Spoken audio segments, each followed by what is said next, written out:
OK. Donc, ce soir, je vous disais, on est rendu à la 10e et on va voir la 11e étape aussi. Juste faire un petit wrap-up de ce qu'on a vu jusqu'à maintenant.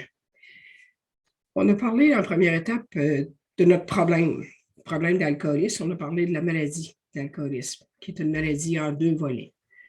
L'allergie physique, qui est une réaction anormale du corps, qui fait que quand tu prends un verre d'alcool, le corps métabolise pas bien l'alcool chez un alcoolique. Et ce qui reste dans le corps crée la soif insatiable, qui fait que quand tu commences à boire, c'est pour ça que quand tu commences à boire, tu as de la difficulté à arrêter. Donc ça, c'est l'allergie physique. Puis l'autre volet de l'alcoolisme, c'est la maladie mentale. Et ça, ils appellent ça en anglais plus qu'en français, ils appellent ça l'insanité et parfois l'obsession. L'obsession fait partie de l'insanité. L'insanité, ce sont les mensonges qu'on a fini par croire par rapport à l'alcool. On a fini par croire que l'alcool était la solution à notre problème de mal-être intérieur. Donc, on a faussé, notre esprit a été faussé par la prise d'alcool. Et c'est ça qui me ramène à mon premier verre, même si je veux arrêter de boire. Si je veux juste l'allergie physique, ça serait facile, j'aurais juste à ne pas boire. L'abstinence totale réglerait mon problème. Sauf que le problème mental me ramène à l'alcool. Et c'est pour ce problème-là, pour la maladie mentale, que j'ai besoin d'une puissance supérieure. Et ça, on parle de ça, la solution spirituelle. On nous donne la solution spirituelle dans la deuxième étape. On nous dit qu'une puissance supérieure va me rendre la raison. Parce que l'insanité, c'est perdre la raison. Donc, ma puissance supérieure va me rendre la raison par rapport à l'alcool. Donc, si je choisis la solution spirituelle en deuxième étape, normalement, je devrais passer en troisième étape à confier ma vie et ma volonté à Dieu. Quand j'ai commencé, j'ai confié surtout mon problème d'alcool à Dieu. Mais à un moment donné, j'ai réalisé que quand j'essayais de diriger ma vie moi-même, ça ne marchait pas très bien. Alors, j'ai fini par y confier ma vie, ma volonté au complet. Mon chum tousse autant que moi. Ensuite de ça, si je confie ma vie et ma volonté à Dieu, ça signifie que je consens à passer à travers le programme d'action des 12 étapes qui suit la troisième étape. Donc, normalement, je vais faire ma quatrième étape après avoir terminé ou avoir fait ma troisième étape du mieux que je peux. Donc, la quatrième étape, c'est l'inventaire moral minutieux soi-même, dans lequel je vais regarder mes ressentiments, mes torts, mes peurs, mes défauts, puis que je vais me donner un idéal de vie sexuelle et affective. Donc, je fais mon inventaire par écrit et en cinquième étape, je partage cet inventaire-là avec une autre personne. Donc, ce qui confirme que je me le suis avoué à moi-même et que je l'ai avoué à Dieu. Donc, après la cinquième étape, je passe à la sixième et septième, on me parle des défauts de caractère, dans lequel je consens ce que Dieu les élimine, puis que je lui demande humblement de m'en libérer. Ça veut dire que j'arrête de travailler sur mes défauts de caractère. Ça veut dire que j'arrête de travailler sur moi. Travailler sur moi, là, quand les gens disent « je travaille sur moi », ça veut dire que c'est l'ego qui travaille sur l'ego. Alors, dans nos étapes, ça ne dit pas ça nulle part. Ça ne dit pas nulle part que j'ai à travailler sur moi. Ça dit dans le sixième, septième que Dieu va éliminer mes défauts de caractère si je lui demande, si je lui laisse vraiment. En attendant, ce que j'ai fait, c'est de m'en rendre compte, y confier à Dieu au fur et à mesure, puis m'accepter avec ça. Donc, après ça, je vais procéder à la préparation de mes amendes honorables. Dans mon inventaire, j'ai vu les torts que j'ai faits aux autres. Donc, j'ai ma liste de personnes à qui j'ai fait des torts. Et je vais décider en huitième étape comment je vais réparer. Puis en neuvième, je vais passer à la réparation proprement dite de mes torts, une à la fois, pour en arriver à éventuellement toutes les réaliser avec le temps. Et c'est là, après la 9e étape, que les promesses commencent à se réaliser. On a vu la semaine dernière, les promesses dans le gros livre, aux pages 95, je pense, 94 et 95. Ce sont les promesses qui arrivent, qui se produisent normalement après avoir fait une partie de nos demandes honorables. Donc, là, j'ai les étapes de 1 à 9, ce sont des étapes que j'ai faites une à la suite de l'autre dans l'ordre logique. Après ça, j'arrive aux étapes 10 et 11, qui sont les étapes d'entretien, que normalement, je vais me servir de ces étapes-là à tous les jours. Donc, dans le gros livre, on nous dit qu'on entre maintenant dans le domaine de l'esprit, dans la 4e dimension. Donc, l'objectif de ces étapes-là, on va le voir tout à l'heure, mais je peux vous le dire tout de suite, c'est de grandir en compréhension et en efficacité, et aussi par mon action auprès des autres. Donc, cette croissance spirituelle-là, c'est l'affaire de toute une vie. C'est sûr, quand on dit que le mode de vie, c'est un mode de vie pour la vie. OK? Donc, on est rendu dans le gros livre, si on s'en retourne dans le gros livre, on est rendu à la page 95, au 3e paragraphe. OK? Donc, est-ce qu'il y a quelqu'un qui voudrait me lire le 3e paragraphe de la page 95? Lire à peu près pendant 2 ou 3 pages, l'équivalent de 2 ou 3 pages. Je vais y aller. Vas-y, Fabien. Alors, cette réflexion nous amène à la 10e étape.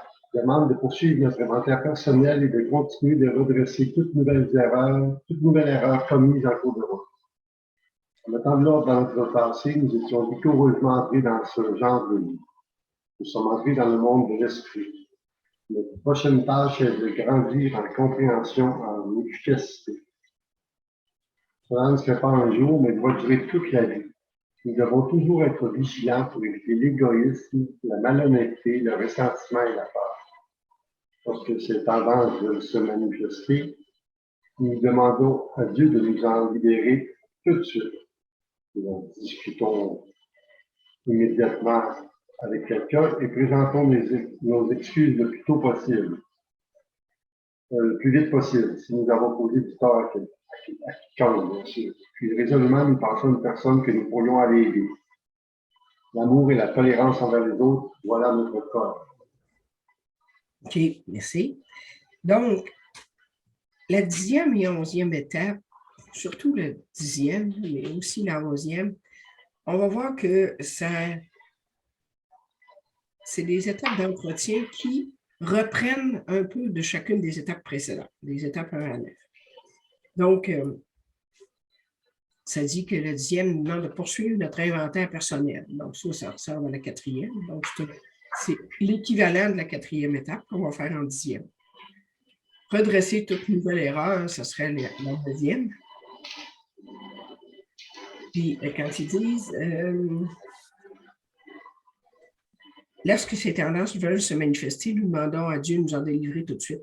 En passant, c'est la traduction est pas bonne. Ça dit, lorsque, en anglais, puis la bonne traduction, ça serait lorsque ces tendances veulent se manifester, nous demandons tout de suite à Dieu de nous en délivrer.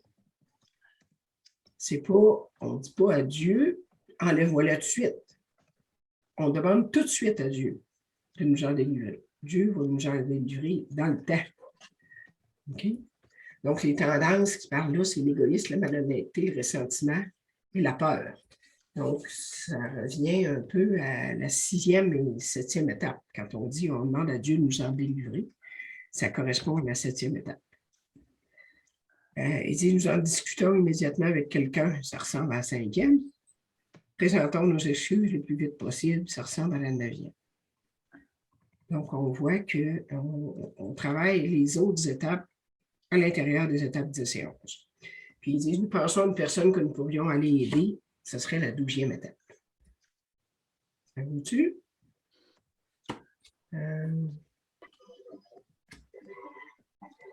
OK, si tu veux continuer. Ah oui, le paragraphe que Fabien va lire, paragraphe suivant, c'est des résultats du mode de vie, puis ça décrit aussi un alcoolique rétabli. OK? Vas-y, Fabien.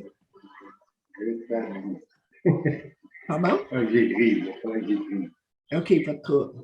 Et nous avons cessé de combattre qui que ce soit ou quoi que ce soit, même l'alcool. Cette fois, la raison nous est revenue. Nous sommes rarement intéressés par l'alcool. Si nous sommes tentés, nous la fuyons comme la peste. Nous réagissons sainement et normalement. Et nous constatons que cela arrive automatiquement. Notre nouvelle attitude devant l'alcool nous est venue sans effort ou réflexion de notre part. Cela se fait toute seule. C'est là le miracle. Nous ne combattons pas, mais nous n'évitons pas non plus la tentation. C'est comme si nous avions été mis dans une position de neutralité, en sécurité et à l'abri. Nous n'avons même pas eu à jurer de ne plus recommencer. Au contraire, le problème nous a été enlevé. Il n'existe pas pour nous. Nous ne nous sentons ni effrayés ni suffisants. Voilà ce que nous vivons. Et il en est ainsi tant que nous restons spirituellement en forme. OK. Donc, nous avons cessé de combattre qui que ce soit ou quoi que ce soit, même l'alcool. De toute façon, se battre contre l'alcool, je ne sais pas pour vous autres, mais c'est peine perdue. Pour un alcoolique, combattre l'alcool, il est incapable de combattre l'alcool. Peut-être pendant un peu de temps, mais à long terme, c'est impossible. C'est pour ça notre impuissance à combattre l'alcool. Donc, la raison nous est revenue. Dieu nous a rendu à raison. Ça ne nous est pas arrivé parce que je suis devenu plus raisonnable par moi-même. C'est arrivé parce que j'ai une puissance supérieure. Donc, ils disent que notre nouvelle attitude devant l'alcool nous est venue sans effort aux réflexions. C'est le résultat des étapes. C'est le résultat d'avoir confié ma vie à Dieu qui a fait que j'ai une nouvelle attitude devant l'alcool. OK? Aussi, le fait que j'ai changé d'idée par rapport à l'alcool. Avant, je voyais l'alcool comme ma solution, puis aujourd'hui, je vois l'alcool comme un problème que je n'ai pas besoin dans ma vie. Puis ma solution est devenue une puissance supérieure. Donc, le problème nous a été enlevé parce que je l'ai confié à Dieu. Le problème ne m'appartient plus. Le problème m'appartient à Dieu. Si je ne reste pas en bonne forme spirituelle, je vais reprendre le problème en main. C'est ça que ça nous dit. OK? Tu veux-tu lire le paragraphe suivant, s'il vous plaît? Il est facile de commencer à négliger le programme spirituel et de se reposer sur ses lauriers. Si nous le faisons, nous nous préparons à de sérieux ennuis, car l'alcool est un ennemi subtil. Nous ne sommes pas guéris de l'alcoolisme, nous bénéficions seulement d'un souci quotidien, lequel dépend du maintien de notre forme spirituelle. Chaque jour, le souci de la volonté de Dieu doit être présent dans notre esprit et se manifester dans toute notre conduite. Que dois-je faire pour vous servir le mieux possible, pour que votre volonté soit faite et non la mienne? Cette pensée doit nous accompagner constamment. Nous pouvons exercer notre propre volonté de cette façon autant que nous le voulons. C'est cela la bonne façon de se servir de la volonté. OK. Donc, on n'est pas guéri. On est rétabli, mais on n'est pas guéri. On bénéficie d'un sursis quotidien. Un sursis, c'est un terme légal qui signifie que, mettons que tu as été en cours pour une offense quelconque et que tu aurais une peine de, mettons, 6 mois de prison. Mais la Cour décide de t'offrir un sursis. Donc, en autant, mettons que tu fais du travail communautaire pendant 6 mois. Donc, ton sursis, c'est qu'on sursoit, on met de côté ta peine pour le moment, en autant que tu satisfais certaines conditions. Donc, dans le mode de vie, c'est quoi les conditions pour notre sursis? C'est de rester en bonne forme spirituelle. Puis ça, c'est les étapes 10 et 11 qui vont me permettre de rester en bonne forme spirituelle. Tu comprends? Le 10e, c'est l'inventaire quotidien, puis le 11e, c'est la prière et la méditation. C'est ça qui va me permettre de continuer à être en bonne forme spirituelle. J'avais un exemple à un moment donné. Si je ne suis pas en bonne, je comparais ça à un système de détection des problèmes sur les nouvelles autos. C'est un système qui est électronique. Puis, s'il y a un problème avec ton moteur, par exemple, il va allumer une petite lumière, ça va dire « check engine ». Ben, dans notre mode de vie spirituel, tu vas avoir des petites lumières rouges qui vont te flasher, où tu vas te sentir pas bien à un moment donné. Puis, tu vas avoir des idées qui sont moins bonnes, puis tu vas filer moins bien. Ça va être ça ton check engine. Si tu te sens pas bien, si tu recommences à avoir des vieilles idées, si tu recommences à faire du ressentiment, par exemple, ou à être dans la peur puis à l'entretenir, c'est ton check engine qui te dit tu as quelque chose à faire, tu t'en viens pas en bonne forme spirituelle. Donc, c'est à faire attention. C'est la même chose qu'avec l'auto. Si tu ne t'occupes pas du signe qui apparaît, check engine, ben, tu risques d'avoir un problème et de tomber en panne quelque part.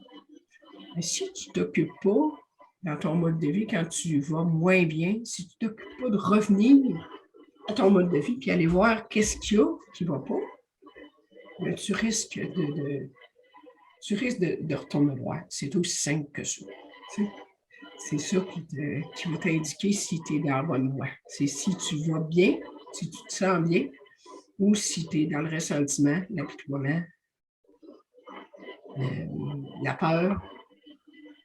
Voilà, si tu es en train de t'exprimer à partir de tes défauts de caractère uniquement. Et,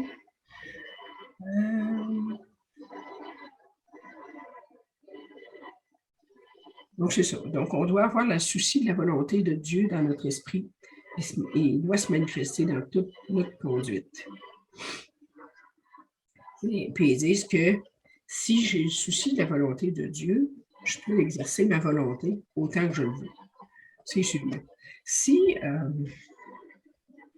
il y a des questions, on ne se pose pas la question si j'ai besoin de faire mon lit le matin, c'est la volonté de Dieu. En théorie, Dieu veut que je m'occupe de mes affaires du mieux possible, puis que j'ai une vie normale le plus possible. Mais c'est des choses que les décisions à prendre, que je peux me questionner puis demander à Dieu, c'est quoi ta volonté à ce sujet-là? Puis attendre d'avoir une indication claire avant de décider. Tu sais.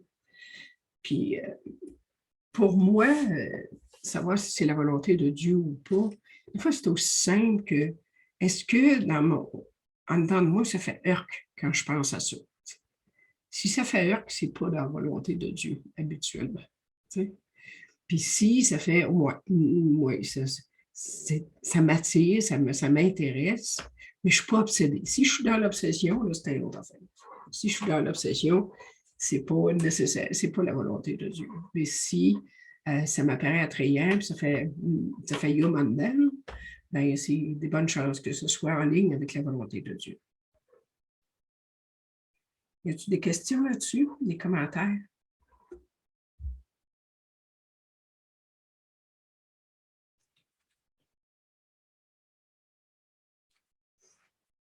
OK. Tu veux lire l'autre paragraphe, s'il te plaît? Après ça, je vais te donner compte.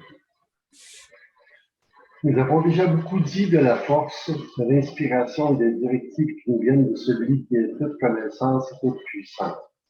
Si nous avons très sérieusement suivi ses conseils, nous avons alors commencé à nous sentir pénétrés de son esprit. Nous sommes en quelque sorte devenus conscients de la présence de Dieu. Nous avons commencé à développer ce sixième sens d'une importance vitale. Mais nous devons aller plus loin encore et cela signifie plus d'action. Mm-hmm.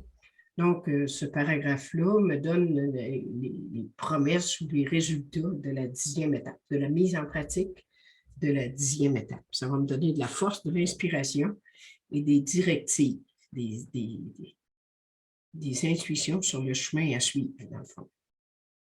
Donc, en théorie, je deviens plus conscient de la présence de Dieu.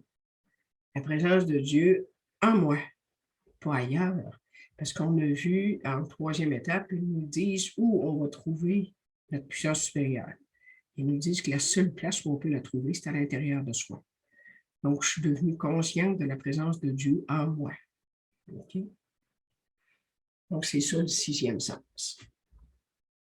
OK, merci Fabien pour la lecture. Nous, on est rendu au paragraphe suivant, on débute la 11e étape. Mais on va voir que ici, le 10e puis la 11e sont comme interreliés, puis des fois, on remarque que dans le 12-12, Bill a plus séparé ces deux étapes-là. Tandis que dans le gros livre, il a fait un peu un melting pot. Donc, le paragraphe suivant nous parle de la 11e étape. Qui veut lire? Oui, Joël. Je peux lire. Oh, Joël. OK. Après je te ferai lire, Cathy. Vas-y, Joël. La 11e étape suggère la prière et la méditation. La question de la prière ne devrait pas nous rendre timides. Des hommes meilleurs que nous s'en servent constamment. Si nous adoptons la bonne aptitude ou que nous essayons de l'adopter, la prière donne des résultats. Il sera facile de traiter cette question d'une manière vague, mais nous croyons pouvoir vous faire des suggestions claires et utiles. Donc, c'est ça. La 11e, elle nous parle de prière et méditation afin d'améliorer notre contact conscient avec Dieu. Donc, il dit, si nous adoptons la bonne attitude, ce serait quoi la bonne attitude à adopter? En fait, c'est l'humilité. Parce que si je fais une prière à Dieu, puis que je suis rempli de moi-même, puis que je crois avoir toutes les réponses, puis que je lui demande dans le fond, je fais une commande, puis j'ai dit quoi faire, je ne suis pas dans la bonne attitude dans la prière. On s'entend? Donc, la bonne attitude, c'est une attitude d'humilité dans laquelle je reconnais que je n'ai pas la réponse, que je n'ai pas les réponses. Moi, plus ça va, plus je réalise que je ne sais pas ce qui est bon pour moi. J'ai besoin d'une puissance supérieure, j'ai besoin d'un système de guidage qui est plus élevé que moi, mon propre esprit conscient peut avoir. Donc, j'ai besoin d'un guide. Ça me fait penser à un GPS. Un GPS, tu lui dis où tu veux aller. Là, moi, GPS de mon mode de vie, j'ai dit que je veux aller vers la sobriété, que je veux aller vers la paix, l'amour puis la tolérance. J'ai mis ça dans mon GPS. Ma puissance supérieure, c'est là qu'elle va m'amener. Mais comment elle va m'amener là? Quel chemin elle va me faire passer? Je ne sais pas. Donc, je mets ça dans le GPS, puis je le laisse me conduire. Puis des fois, je m'égare ou j'essaie de reprendre le contrôle. Puis, qu'est-ce que fait un GPS quand tu dévies du chemin que tu t'es tracé? Il va toujours recalculer. Il va toujours recalculer pour t'amener à l'endroit que tu as spécifié que tu voulais aller. Alors, pour moi, ma puissance supérieure, c'est comme ça que ça fonctionne. Elle recalcule à partir du point où je suis rendu. Même si je me suis égaré pendant un mois de temps, elle va toujours recalculer pour être en mesure de me ramener dans le bon chemin. Tu sais? Je ne peux jamais être perdu définitivement. C'est ça la bonne nouvelle pour moi. OK, l'autre paragraphe, là, il nous parle d'avant de nous mettre au lit le soir, il parle de notre examen de conscience, dans le fond, qu'on appelle parfois. Alors, c'est avant de nous mettre au lit le soir, veux-tu y aller, Joël? Oui. Avant de nous mettre au lit le soir, nous passons notre journée en revue de façon constructive. Avons-nous été égoïstes ou malhonnêtes? Avons-nous éprouvé du ressentiment de la part? Devons-nous des excuses à quelqu'un? Avons-nous gardé pour nous-mêmes quelque chose dont nous aurions dû discuter tout de suite avec une autre personne? Avons-nous été bons et bienveillants avec chacun? Y a-t-il quelque chose que nous aurions pu faire de mieux? Avons-nous pensé à nous-mêmes la plupart du temps? Avons-nous cherché à être utiles aux autres et à apporter quelque chose dans la vie? Toutefois, nous devons prendre garde de ne pas tomber dans l'inquiétude, le remords ou la réflexion morbide, car cela nuirait à notre action auprès des autres. Une fois notre examen de conscience terminé, nous demandons à Dieu de nous pardonner nos erreurs et de nous indiquer quelles mesures constructives, correctives nous devons prendre. OK. Donc, ça, on voit que dans ce paragraphe-là, on revoit dans le fond des étapes comme l'inventaire personnel. Il y a des points qui sont couverts, qui étaient couverts dans la 4e étape. Si on doit des excuses, ça ressemble à la 8e, 9e.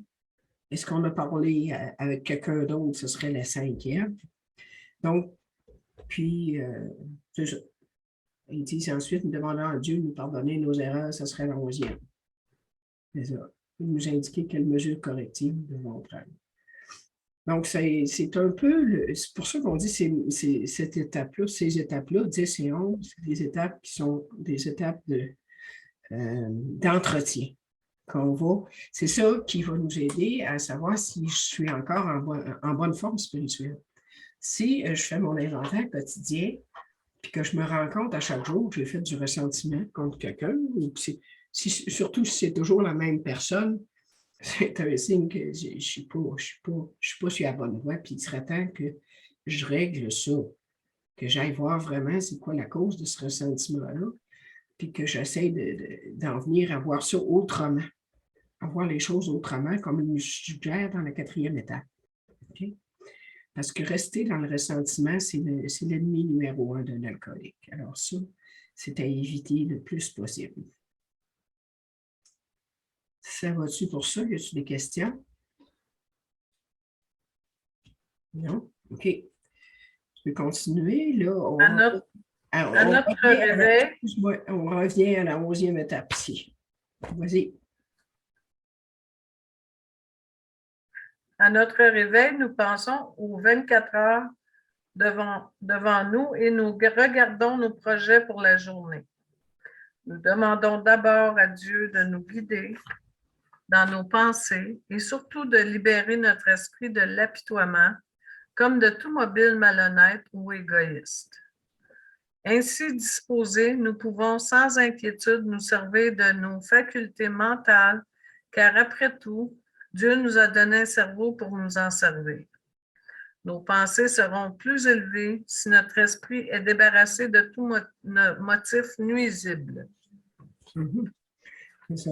Donc, en me réveillant, je pense aux 24 heures, puis je regarde mes projets. C'est quoi que j'ai à faire aujourd'hui dans ma journée? Puis je demande à Dieu de me guider dans mes pensées.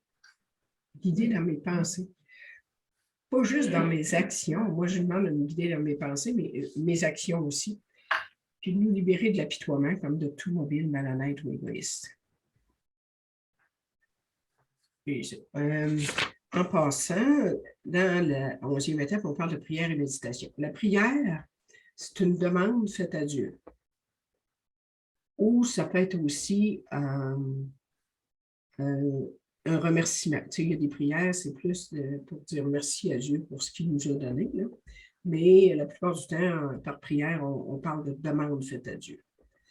Et la méditation, il y a plusieurs formes de méditation. Il y a une forme de méditation que ce serait des pensées dirigées sur un texte qu'on vient de lire. Par exemple, quand on fait nos lectures matinales, après avoir terminé une lecture, normalement, on devrait prendre une petite pause pour essayer de réfléchir à ce que le texte veut dire pour nous. Donc, tu peux prendre 5 minutes pour réfléchir sur le texte, puis ça, c'est une forme de méditation. Tu peux aussi, en méditation, essayer de te vider l'esprit pour ne pas penser. Ça, c'est la méditation. C'est-tu la méditation transcendantale? Oui, je pense, en tout cas. Mais, une autre forme de méditation, ce serait visualisation. Donc, en dirigeant ton attention sur des choses que tu veux, qui te semblent agréables et qui te permettent d'avoir un sentiment de connexion avec ta puissance supérieure. Donc, ça, la méditation, sur Internet, maintenant, on peut trouver toutes sortes de formes de méditation. N'hésitez pas à les utiliser au besoin. OK, on va continuer l'autre paragraphe, s'il te plaît, Joanne. Il se peut que nous soyons indécis au moment de planifier notre journée, que nous éprouvions de la difficulté à définir notre plan d'action. Dans ce cas, nous demandons à Dieu de nous donner l'inspiration, l'intuition qui nous fera prendre la bonne décision. Nous restons calmes et détendus. Nous ne nous débattons pas. Après avoir appliqué cette méthode un certain temps, nous sommes souvent étonnés de voir comme les bonnes réponses nous viennent. Ce qui auparavant n'était qu'un pressentiment ou une inspiration occasionnelle devient graduellement un mécanisme de notre esprit. Comme nous manquons d'expérience et que nous venons d'établir un premier contact conscient avec Dieu, nous ne serons probablement pas inspirés chaque fois. Il nous arrivera peut-être d'avoir des idées ridicules et de poser des gestes absurdes. Néanmoins, avec le temps, notre façon de réfléchir se rapprochera de plus en plus de l'inspiration. Nous finirons par nous y fier. En général... Excuse, OK. Oui. Je vais juste dire là-dessus, rajouter que où ça débute un peu avant après, à peu près à moitié du texte, ça dit après avoir appliqué cette méthode un certain temps. Le reste du paragraphe, ce sont des résultats de la prière et méditation, de la 11e étape. OK? Aussi, ils disent à la fin du paragraphe qu'on va finir par se fier à notre inspiration. Ça veut dire ça qu'avec le temps, tu n'as pas besoin d'appeler ton parrain ou ta marraine à tout bout de champ sur ce que tu devras faire pour le futur. Normalement, l'inspiration devrait être ton guide après un certain temps, après avoir pratiqué ce mode de vie-là. OK? Au début, tu peux avoir l'inspiration, tu peux t'y fier, mais tu vas peut-être demander à ton parrain ou à ta marraine si ça a de l'allure. Mais avec le temps, tu vas venir à t'y fier. OK? Tu peux continuer l'autre paragraphe. Oui. Donc, le paragraphe qui suit, c'est une prière. C'est une prière pour la 11e étape. Vas-y.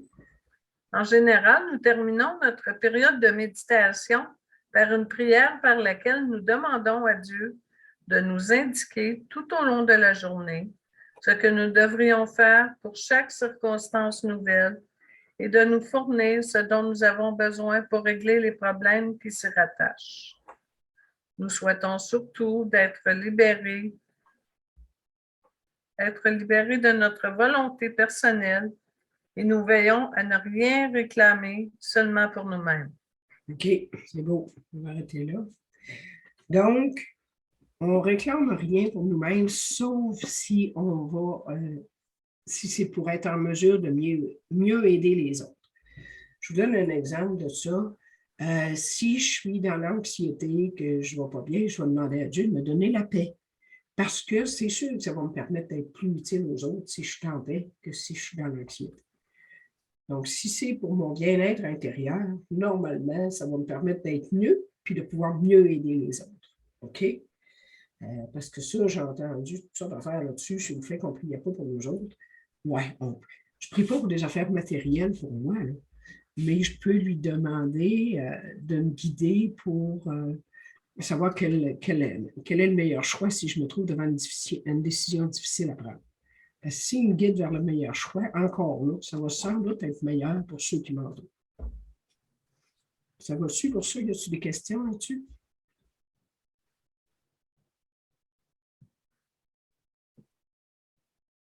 Non? OK. On va passer à Cathy, mon chef. Cathy, on va aller... ouais, tu peux... on va lire, on va continuer. Okay. Nous pouvons toutefois faire les demandes pour nous si les autres peuvent en bénéficier. Nous nous abstenons toujours de prier pour l'accomplissement de nos désirs égoïstes.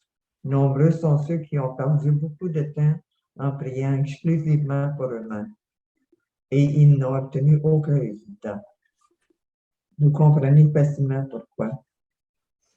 Si les circonstances le permettent, nous demandons à notre femme ou à nos amis de se joindre à nous dans la méditation du matin. Si notre religion nous prescrit des dévotions médicinales, nous les incluons dans notre séance. Si nous n'appartenons à aucune religion, parfois nous choisissons pour les mémoriser quelques prières toutes faites qui mettent en lumière les principes dont nous avons discuté. Il existe également plusieurs livres utiles dans ce domaine. Un prêtre, un pasteur ou un rabbin peuvent nous en recommander.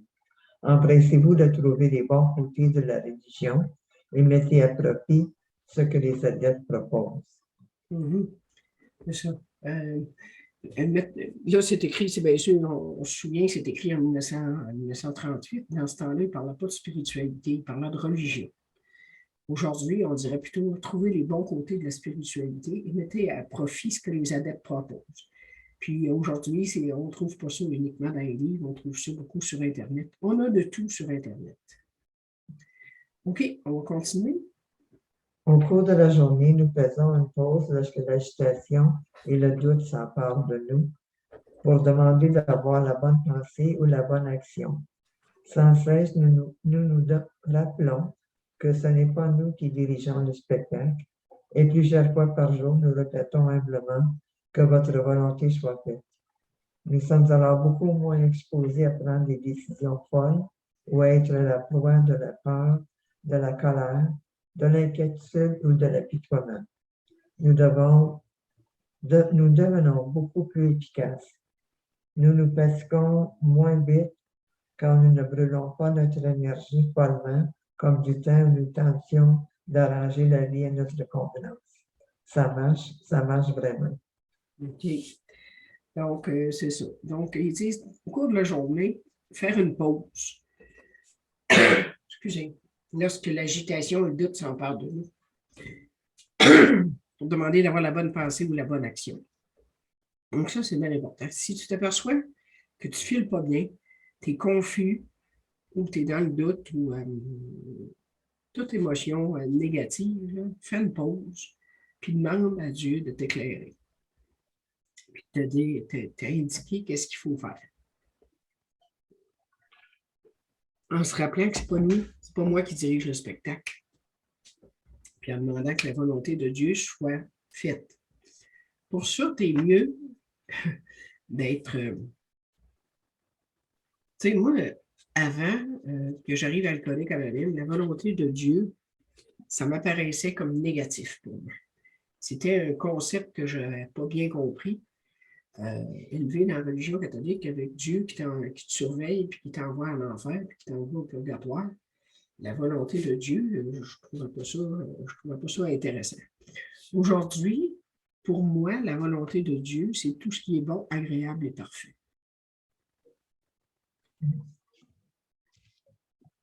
Si ce n'est pas ça pour toi, tu vas avoir de la difficulté à demander à Dieu que sa volonté soit faite. Comprends?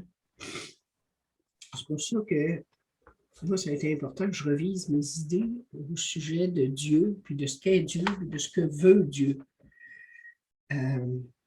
Pour être sûr que j'ai un Dieu d'amour qui m'aime de façon inconditionnelle, puis qui me veut comme mon bien, puis qui ne m'envoie pas d'épreuves, puis qui ne me met pas dans le trouble. Tu sais, on entend des fois dans le Alcoolique Anonyme des gens dire Dieu t'envoie juste ce que tu as besoin ce que tu es capable de faire face.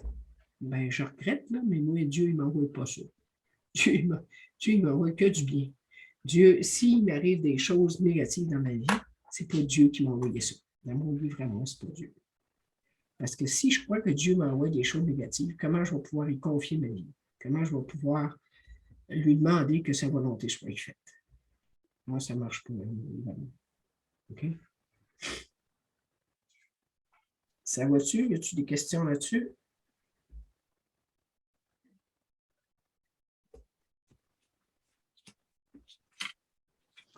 OK, veux-tu finir de lire le reste du Nous, chapitre? les alcooliques, sommes indisciplinés. Alors, nous laissons Dieu nous montrer la voie par la simple méthode que nous venons d'exposer. Mais ce n'est pas tout. Il faut agir, toujours agir davantage, car la foi sans les œuvres est une foi morte. Le chapitre suivant est entièrement consacré à la 12e étape. OK. Donc, c'est ça. C'est la simple méthode qui est proposée pour les étapes 10 et 11. C'est ce qu'on a vu ce soir. Est-ce